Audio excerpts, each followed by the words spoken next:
یہ انگلش میں کہتے ہیں یہ جین زی غالباً کہتے ہیں غالباً جی، یہ جو موبائل اسمارٹ فون والی جنریشن ہے جین زی کہا جاتا ہے اس کو، جنریشن زی. تو وہ آئی فون 15 پرو کا معاملہ آ جائے گا 4.5-5 لاکھ کا، کچھ کو اس کی پریشانی تھی. بہرحال تو بہت سارے سوالات ہیں. کیا بنا جی وہ آئینی ترمیم آ رہی کہ نہیں آ رہی، حکومت کے پاس نمبر پورے ہیں کہ نہیں ہیں، اور جناب وہ پی ٹی آئی والوں کو دبانے کی کوششیں کہاں تک پہنچی ہیں، اور عمران خان کی رہائی کے لیے کوشش کہاں تک پہنچی ہے، مولانا فضل الرحمان صاحب کا معاملہ کہاں تک پہنچا ہے، حکومت منانے کی کوشش کر رہی ہے اور وہ کچھ منوانے کی کوششیں ہو رہی ہیں. چل رہا ہے نا سارا کچھ، چلتا رہے گا، یہ چلتا چلا ہے، چلتا رہے گا. میں اور آپ 2 فٹ نیچے چلے گئے، یہ مسئلے ختم ہو جائیں گے میرے اور آپ کے. کل کیا ہونا ہے؟ اچھا ان مسئلوں کی نفی نہیں ہے، ملک چلانا ہے، ریاست کو چلانا ہے، معیشت کا پہیہ چلانا ہے، اس کی نفی نہیں ہے.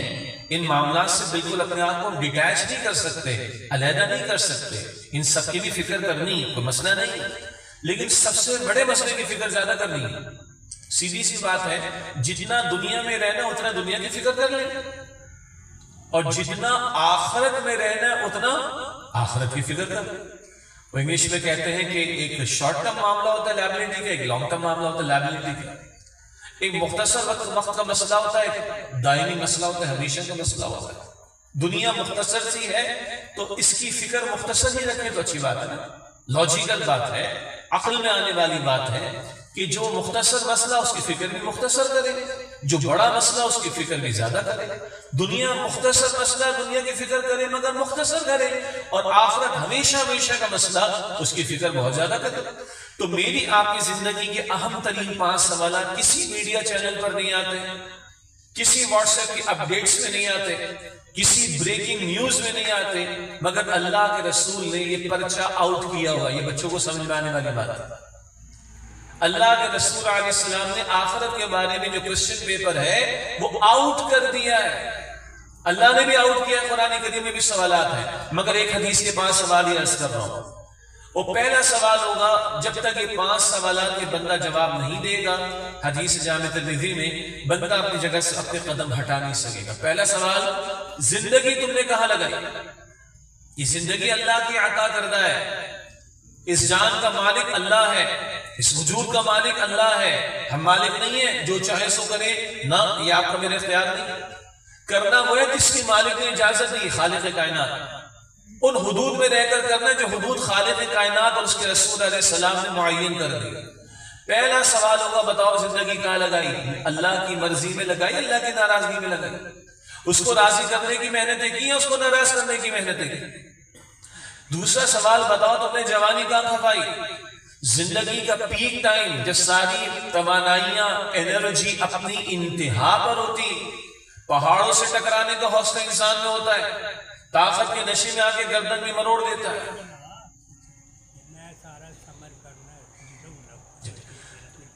پہاڑوں سے ٹکرانے کا حوصلہ انسان میں ہوتا ہے، طاقت کے نشے میں آ کے گردن مروڑ دیتا ہے، طاقت کے نشے میں آ کے لوگوں کو قتل و غارت گری کا نشانہ بنا کر لوٹ مار کر لیتا ہے. اور اگر خوف خدا دل میں ہو، خدمت انسانیت کا جذبہ ہو، پیغمبر کے مشن میں لگا ہو، تو پھر وہ قربانی بھی دیتا ہے دوسروں کے لیے، سہولت کا باعث بنتا ہے، نفع کا باعث بنتا ہے. بہرحال دوسرا سوال، بتاؤ تم نے جوانی کہاں کھپائی؟ تیسرا سوال، بتاؤ مال کہاں سے کمایا؟ حلال گھر میں آ رہا ہے، حرام گھر میں آ رہا ہے؟ حرام سے پلا ہوا جسم جہنم کا مستحق ہے.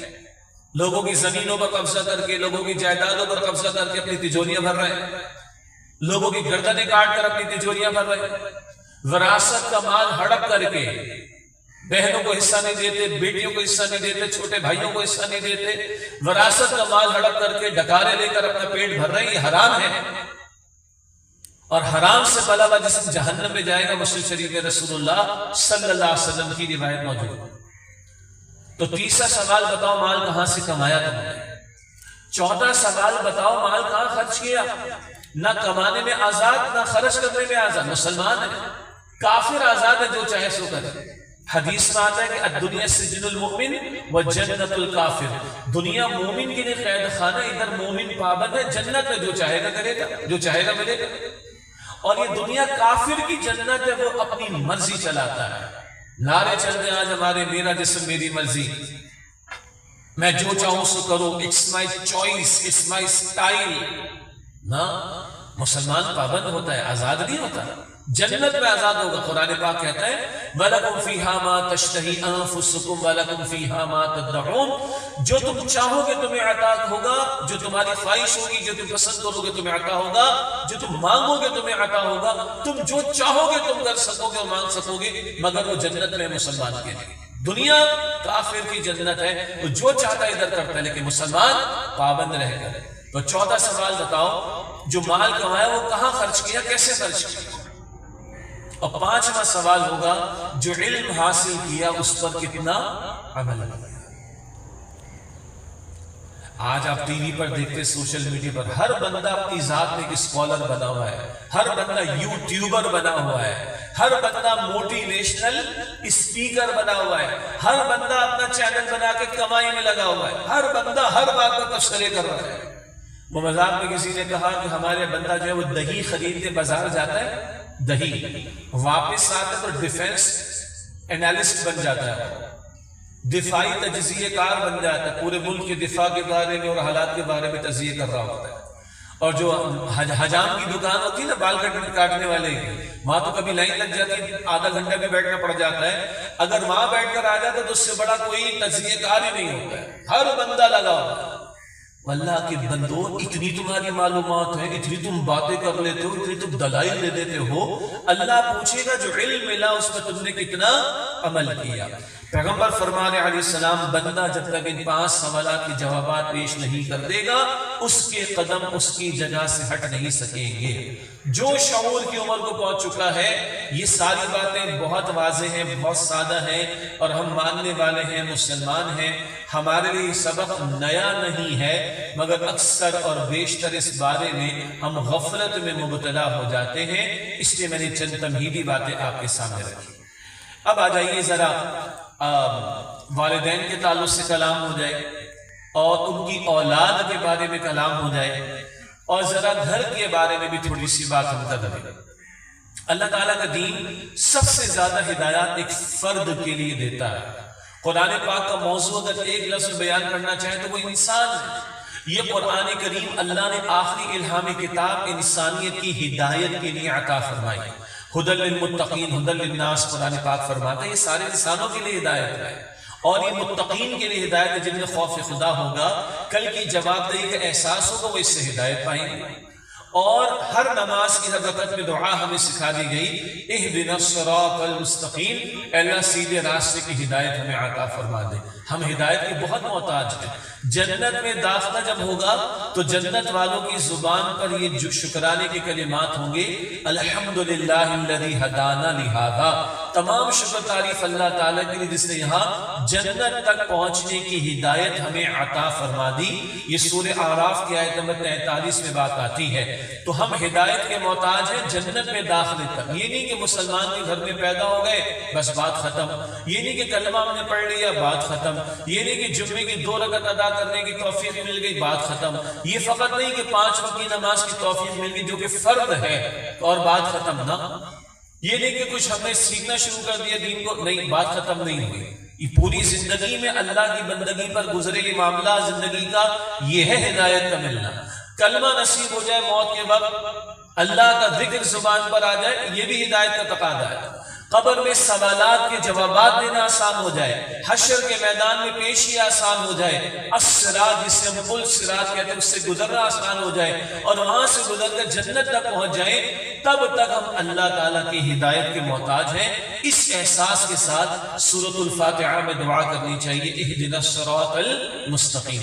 جی میں عرض کر رہا تھا کہ قرآن پاک کا موضوع ہے انسان. یہ انسان کو واقعتاً انسان بنانے کے لیے قرآن کریم آیا، اور آج انسانیت کو ہمیشہ کی طرح آج انسانیت کو ہدایت کی اس قدر ضرورت ہے.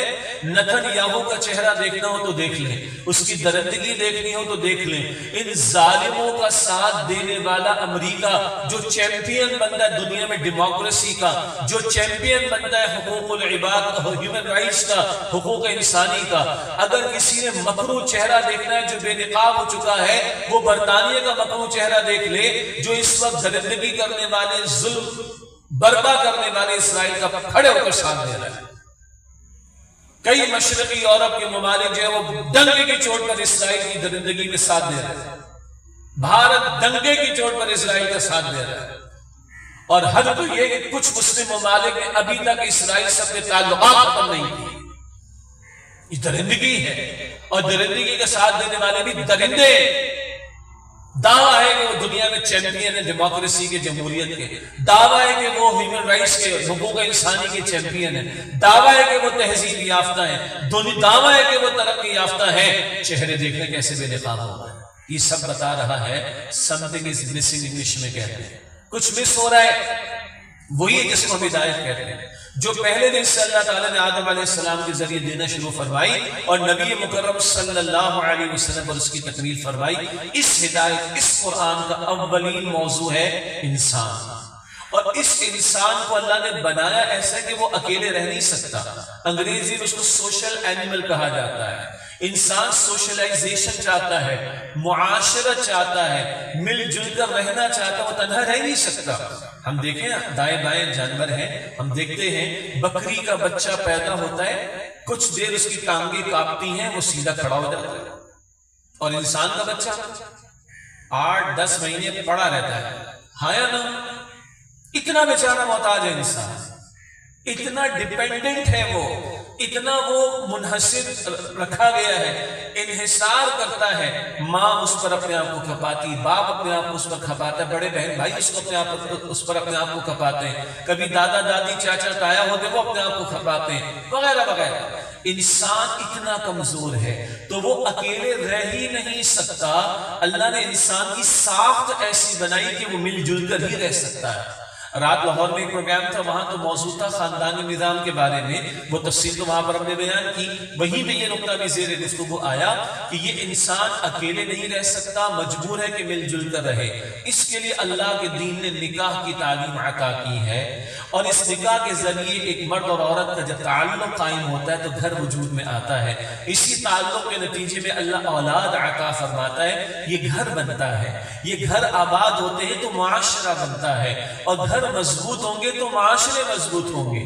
نپولین بوناپارٹ مشہور ایک شخص گزرا، وہ کہتا ہے کہ تم مجھے بہترین مائیں دو، میں تمہیں بہترین قوم دے دوں گا.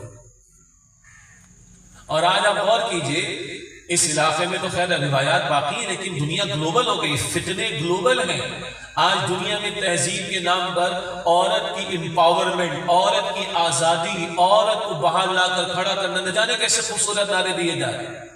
اور نتیجہ کیا نکل رہا ہے کہ گھر برباد ہو رہے ہیں، فیملی سسٹم برباد ہو رہا ہے. یہ تفصیل کا موقع نہیں ہے، ورنہ رات اس پر ہم نے گھنٹہ 1.5 گھنٹہ بات کی ہے تفصیل سے اللہ تعالیٰ کی توفیق سے. تو یہ انسان مل جل کر رہنا چاہتا ہے.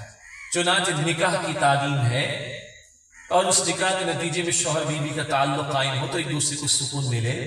اللہ اولاد عطا فرمائے تو یہ اولاد بڑھاپے میں ماں باپ کے کام بھی آئے.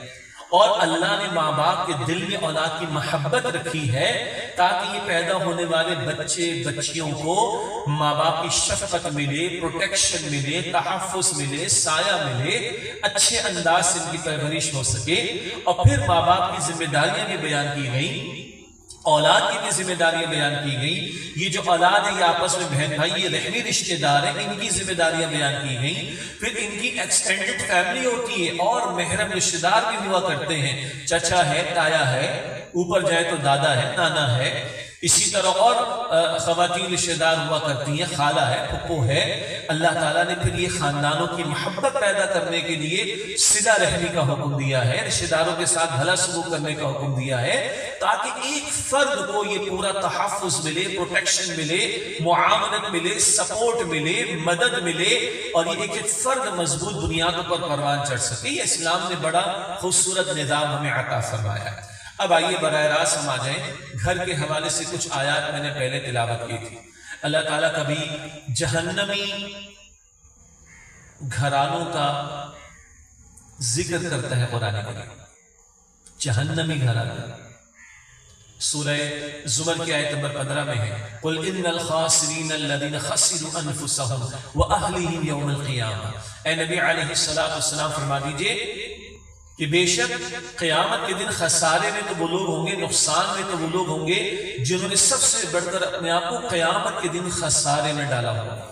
دنیا میں خسارہ ہوتا ہے، دنیا میں نقصان ہوتا ہے، کبھی فصل تباہ ہو جاتی، نقصان ہے، جوان اولاد اللہ نے واپس کری، نقصان تو ہے، مال چوری ہو گیا، مویشی چوری ہو گیا، نقصان تو ہے۔